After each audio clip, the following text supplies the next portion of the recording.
السلام علیکم ورحمۃ اللہ وبرکاتہ۔ اعوذ باللہ من الشیطان الرجیم، بسم اللہ الرحمن الرحیم۔ رب اشرح لی صدری ویسر لی امری واحلل عقدۃ من لسانی یفقہوا قولی، رب زدنی علما، اللہم فقہنا فی الدین، آمین۔ کیا حال ہیں آپ سب کے؟ امید کرتی ہوں بالکل خیریت سے ہوں گے۔ دعا ہے اللہ سبحانہ تعالیٰ آپ سب کو اپنی حفظ و امان میں رکھے، دین کو بہترین طریقے سے سیکھنے والا اور عمل کرنے والا بنائے اور اسے دوسروں تک پہنچانے کی توفیق عطا فرمائے، آمین۔ ہمارا آج کا ٹاپک ہے حرمت بکۃ المکرمہ، مکہ مکرمہ کی حرمت کے مسائل۔ شہر مکہ کو اللہ تعالیٰ نے زمین و آسمان کی پیدائش کے روز سے ہی قابل احترام بنایا ہے۔ حرم مکہ کی حدود میں کسی جانور کا شکار کرنا، شکار کو ڈرانا یا اس کا پیچھا کرنا منع ہے۔ حرم مکہ میں از خود اگنے والے درختوں، پودوں اور ہری گھاس کو کاٹنا منع ہے۔ عن ابن عباس رضی اللہ عنہما قال قال رسول اللہ صلی اللہ علیہ وسلم یوم الفتح فتح مکۃ ان ھذا البلد حرمہ اللہ یوم خلق السماوات والارض فہو حرام بحرمۃ اللہ الی یوم القیامۃ وَإِنَّهُ لَمْ يَحِلَّ الْقِتَالُ فِيهِ لِأَحَدٍ قَبْلِي وَلَمْ يَحِلَّ لِي إِلَّا سَاعَةً مِنَ النَّهَارِ فَهُوَ حَرَامٌ بِحُرْمَةِ اللَّهِ إِلَى يَوْمِ الْقِيَامَةِ لَا يُعْضَدُ شَوْكُهُ وَلَا يُنفَّرُ صَيْدُهُ وَلَا يَلْتَقِطُ إِلَّا مَنْ عَرَفَهَا وَلَا يُقْتَلَ خَلَاهَا۔ فقال العباس یا رسول اللہ صلی اللہ علیہ وسلم الا الاذخر فإنه لقینہم ولبیوتہم فقال الا الاذخر، رواہ مسلم۔ حضرت عبداللہ بن عباس رضی اللہ عنہما کہتے ہیں کہ رسول اللہ صلی اللہ علیہ وسلم نے فتح مکہ کے روز فرمایا، بے شک اللہ تعالیٰ نے زمین و آسمان کی پیدائش کے دن سے ہی اس شہر کو محترم ٹھہرایا ہے، اور اللہ کی ٹھہرائی ہوئی حرمت سے قیامت تک محترم رہے گا۔ مجھ سے پہلے کسی کے لیے اس شہر میں قتال حلال نہیں ہوا، اور میرے لیے بھی دن کی ایک گھڑی بھر کے لیے حلال ہوا تھا، بس وہ اللہ تعالیٰ کی قائم کردہ حرمت کے تحت قیامت تک کے لیے قابل احترام شہر ہے، لہٰذا اس میں از خود اگے ہوئے درخت کا کاٹنا اور توڑنا منع ہے۔ اس میں نہ شکار بھگایا جائے، نہ ہی کیا جائے، نہ اس میں گری پڑی چیز اٹھائی جائے، البتہ ہاں وہ شخص اٹھا سکتا ہے جو اسے بالغ تک پہنچائے۔ اس کی خودرو سبز گھاس نہ کاٹی جائے۔ حضرت عبداللہ بن عباس رضی اللہ عنہ نے عرض کیا، یا رسول اللہ صلی اللہ علیہ وسلم، اذخر کی اجازت دے دیجئے کہ یہ لوگوں کے چولہوں میں جلانے کے لیے اور گھروں میں چھتوں میں ڈالنے کے لیے استعمال ہوتی ہے۔ تب آپ صلی اللہ علیہ وسلم نے ارشاد فرمایا، اس کی اجازت ہے۔ اسے مسلم نے روایت کیا ہے۔ اس حدیث سے یہی پتہ چلتا ہے کہ شکار تو منع ہی ہے، لیکن شکار کو بھگایا جائے تاکہ وہ باہر نکل جائے اور پھر ہم شکار کر لیں، یہ بھی منع ہے۔ وہاں کوئی درخت، کوئی پھول، کوئی کانٹا کچھ بھی نہ کاٹا جائے، اور کوئی بھی چیز گری بھی پڑے ملے تو وہ اس نیت سے صرف اٹھائی جا سکتی ہے کہ اسے کسی ایسی جگہ پہنچایا جائے کہ یہ اپنے مالک تک پہنچ جائے۔ کچھ جگہ ہوتی ہے نا، وہاں پہ گمی ہوئی چیزیں دے دی جاتی ہیں اور وہ جس کی چیز گمتی ہے وہ وہاں ہی پتہ کرتا ہے۔ اسی طرح خودرو جو سبز گھاس ہے وہ بھی نہ کاٹی جائے۔ تو حضرت عبداللہ بن عباس رضی اللہ عنہ نے پوچھا، کیا اذخر کاٹ لیں؟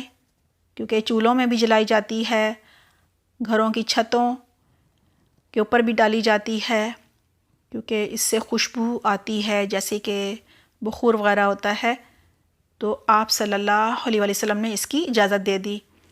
اگلی حدیث ہے، حرم مکہ کی حدود کا تعین حضرت ابراہیم علیہ السلام اور حرم مدنی کی حدود کا تعین رسول اللہ صلی اللہ علیہ وسلم نے کیا ہے۔ عن رافع بن خدیج رضی اللہ عنہ قال قال رسول اللہ صلی اللہ علیہ وسلم ان ابراہیم علیہ السلام حرم مکہ و انی احرم ما بین لابتیہا یرید المدینتی، رواہ مسلم۔ حضرت رافع بن خدیج رضی اللہ عنہ کہتے ہیں کہ رسول اللہ صلی اللہ علیہ وسلم نے فرمایا، حضرت ابراہیم علیہ السلام نے مکہ کو حرم قرار دیا اور میں دونوں سیاہ پتھروں والے ٹیلوں کے درمیان والی جگہ یعنی مدینہ کو حرم قرار دیتا ہوں۔ اسے مسلم نے روایت کیا ہے۔ اللہ سبحانہ تعالیٰ کے حکم سے حضرت ابراہیم علیہ السلام نے حرم مکہ کی جو حدود مقرر فرمائیں وہ یہ تھیں: شمال کی طرف مکہ مکرمہ سے 4 میل تنیم تک، مشرق کی طرف مکہ مکرمہ سے تقریباً 10 میل جارانہ تک، شمال مشرق کی طرف مکہ مکرمہ سے تقریباً 9 میل وادی نخلہ تک، مغرب کی طرف مکہ مکرمہ سے 8 میل حدیبیہ یا نیا نام شمیسی کی تک۔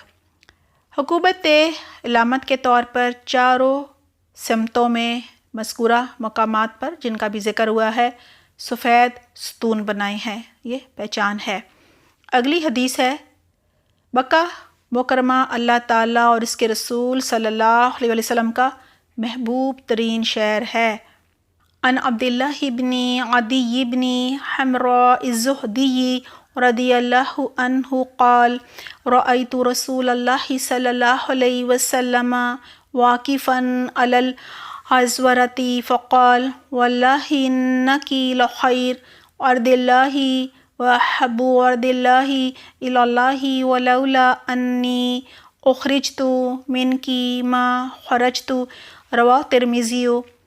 حضرت عبداللہ بن عدی حمراء رضی اللہ عنہ کہتے ہیں کہ میں نے رسول اللہ صلی اللہ علیہ وسلم کو حزورہ کے اوپر کھڑے یہ فرماتے ہوئے دیکھا، اللہ کی قسم اے مکہ تو اللہ کی ساری زمین سے بہتر ہے اور اللہ کو سب سے زیادہ محبوب ہے۔ اگر میں یہاں سے نکالا نہ جاتا تو میں کبھی یہاں سے نہ نکلتا۔ اسے ترمذی نے روایت کیا ہے۔ عن ابن عباس رضی اللہ عنہما قال قال رسول اللہ صلی اللہ علیہ وسلم لبکتی ماطیبکی من بلد وحبکی الی ولولا ان قومی اخرجونی منکی با سکنت غیرکی، رواہ ترمذی۔ حضرت عبداللہ بن عباس رضی اللہ عنہما کہتے ہیں کہ رسول اللہ صلی اللہ علیہ وسلم نے مکہ سے مخاطب ہو کر فرمایا، تو کیا ہی اچھا شہر ہے، مجھے سب سے زیادہ محبوب ہے۔ اگر میری قوم مجھے نہ نکالتی تو میں تیرے علاوہ کسی دوسری جگہ سکونت اختیار نہ کرتا۔ اسے ترمذی نے روایت کیا ہے۔ یعنی آپ صلی اللہ علیہ وسلم کو بھی مکہ سے بہت محبت تھی اور ہجرت جو ہے ہر نبی نے کی اور اللہ سبحانہ تعالیٰ کا حکم تھا، یہ سنت ہے انبیاء کرام کی، اور ہجرت کا بہت زیادہ اجر ہے۔ اگلی حدیث ہے، دجال مکہ اور مدینہ میں داخل نہیں ہو سکتا۔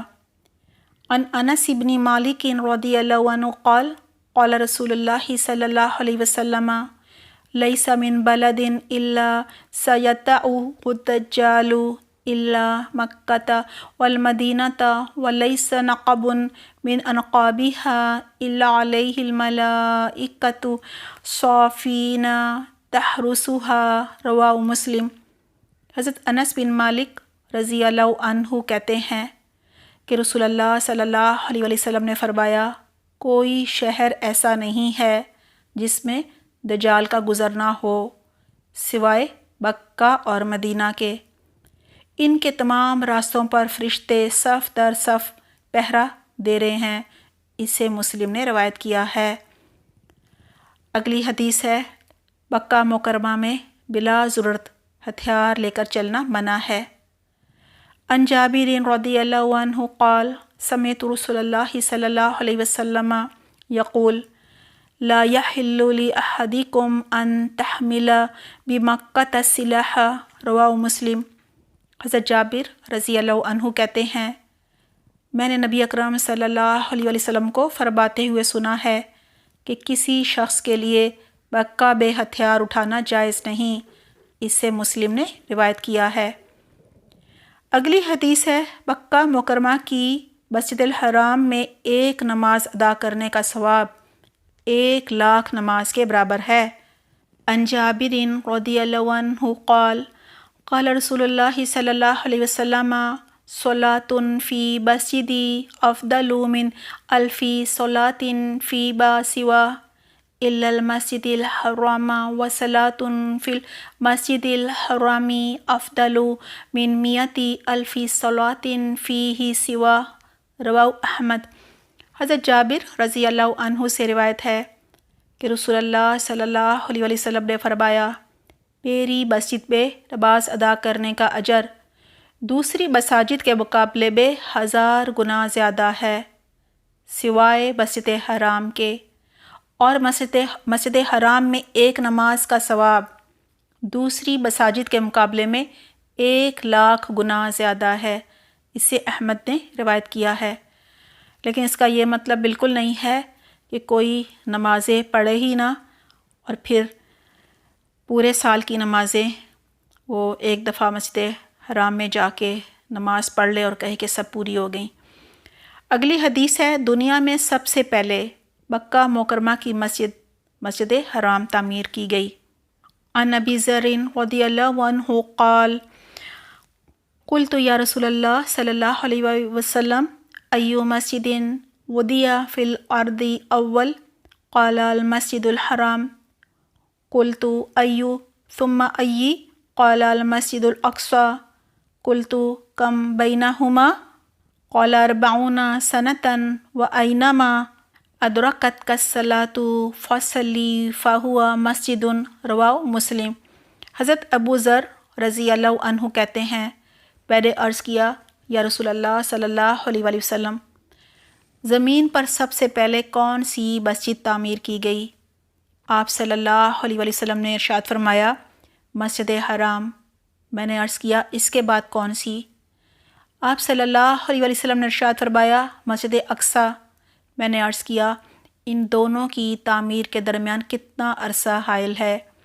آپ صلی اللہ علیہ وآلہ وسلم نے فرمایا، 40 سال، اور تجھے جہاں بھی نماز کا وقت آ جائے وہیں نماز پڑھ لے، وہ جگہ مسجد ہی ہے۔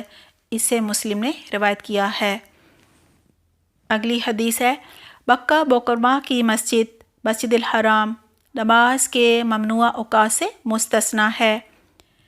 عن جبیر بن مطعم رضی اللہ عنہ ان النبی صلی اللہ علیہ وسلم یا بنی عبد مناف لا تمنعوا احدا طاف بهذا البیت وصلی آیت ساعۃ شاء من اللیل او نہار، رواہ ترمذی۔